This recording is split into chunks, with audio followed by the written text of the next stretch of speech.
सब कुछ ठीक हो जाने के बाद अगर आप बाहर घूमने की प्लानिंग बना रहे हैं और अगर आपको एक अच्छा होटल सस्ते दामों में चाहिए तो आपके लिए मेरे पास कुछ सुपर टिप्स हैं। सबसे पहले तो आप होटल में सुबह फोन करके रूम कभी बुक ना करें, क्योंकि सुबह के टाइम बहुत कस्टमर होते हैं, आपको महंगे दामों में ही रूम मिलेगा।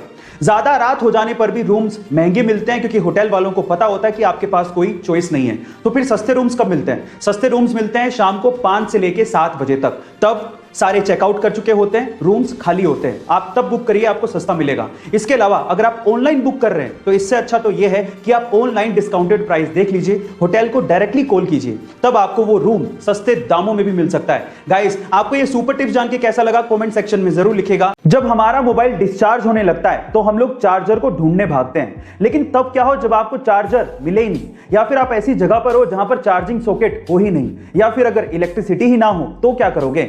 ऐसी प्रॉब्लम का सॉल्यूशन निकाल रही है चाइना की लीडिंग मोबाइल कंपनी Xiaomi, जो कि एक ऐसा डिवाइस बना रही है जिससे सिर्फ आवाज के थ्रू आपका मोबाइल चार्ज हो सकेगा। इसे साउंड चार्जिंग डिवाइस कहा जा रहा है। अब ये काम कैसे करेगा? सबसे पहले आपके साउंड को इकट्ठा करेगा और उन एनवायरमेंटल वाइब्रेशंस को ये मैकेनिकल वाइब्रेशंस में कन्वर्ट करेगा, फिर मैकेनिकल वाइब्रेशंस को इलेक्ट्रिकल एनर्जी में कन्वर्ट करके आपके मोबाइल को चार्ज किया जाएगा।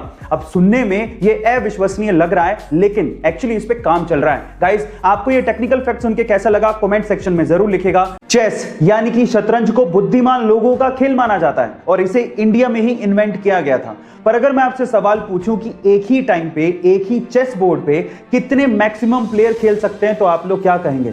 आप में से अधिकतर लोगों का जवाब होगा 2।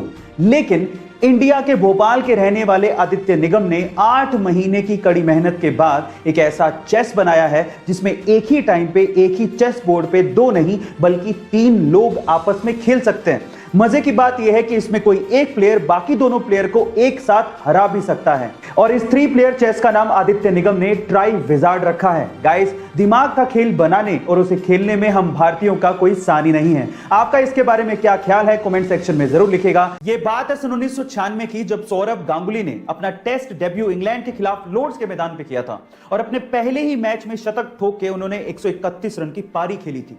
25 साल बीत जाने के बाद भी रिकॉर्ड कायम था, लेकिन अभी रिसेंटली न्यूजीलैंड के खिलाड़ी डेवॉन कॉनवे ने इस रिकॉर्ड को तोड़ दिया। जी हां गाइस, डेवॉन कॉनवे ने अपने डेब्यू मैच में इंग्लैंड के खिलाफ लॉर्ड्स के मैदान पर 200 रन की नाबाद पारी खेली और यह रिकॉर्ड अपने नाम कर लिया। गाइस, मजे की बात यह है कि सौरभ गांगुली और डेवॉन कॉनवे दोनों की बर्थ डेट 8 जुलाई ही है, दोनों ही लेफ्ट हैंडी बैट्समैन है और दोनों ने ही अपना टेस्ट डेब्यू इंग्लैंड के खिलाफ लॉर्ड्स के मैदान में करके शतक ठोके। गाइस, आपको ये इंफॉर्मेशन कैसी लगी चैट सेक्शन में जरूर लिखिएगा। यूएफओ, एलियंस और एलियंस की दुनिया, ये हमेशा से ही हमारा ध्यान खींचती आई है।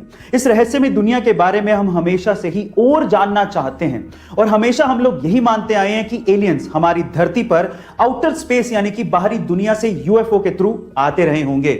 लेकिन आईसीईआर एक ऐसी संस्था जो कि एलियंस की दुनिया और यूएफओ के ऊपर रिसर्च करती है, उसके वाइस प्रेसिडेंट का यह कहना है कि एलियंस कहीं आउटर स्पेस से नहीं आते बल्कि समंदर की गहराइयों से आते हैं। उनका तो यह भी कहना है कि समंदर की गहराइयों में एलियंस के बेस हो सकते हैं।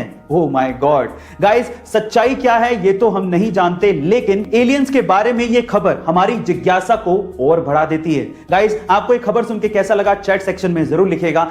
अभी तक तो दुनिया के अरबपतियों में स्पेस की खबरों को लेके सिर्फ एलोन मस्क की सुर्खियों में रहते थे, लेकिन अब अमेज़न के मालिक जेफ बेजोस भी स्पेस की खबरों को लेके सुर्खियों में हैं।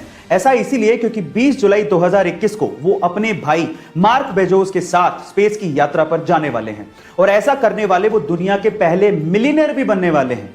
वो अपनी स्पेस कंपनी ब्लू ओरिजिन के तैयार किए हुए रॉकेट कैप्सूल न्यू शेफर्ड से स्पेस जाएंगे और 20 जुलाई की ही डेट को सिर्फ इसलिए चुना गया क्योंकि 20 जुलाई के ही दिन अपोलो 11 चांद पे लैंड हुआ था और नील आर्मस्ट्रांग ने चांद पे कदम रखा था। गाइस, आपको ये इंफॉर्मेशन कैसी लगी चैट सेक्शन में जरूर लिखिएगा।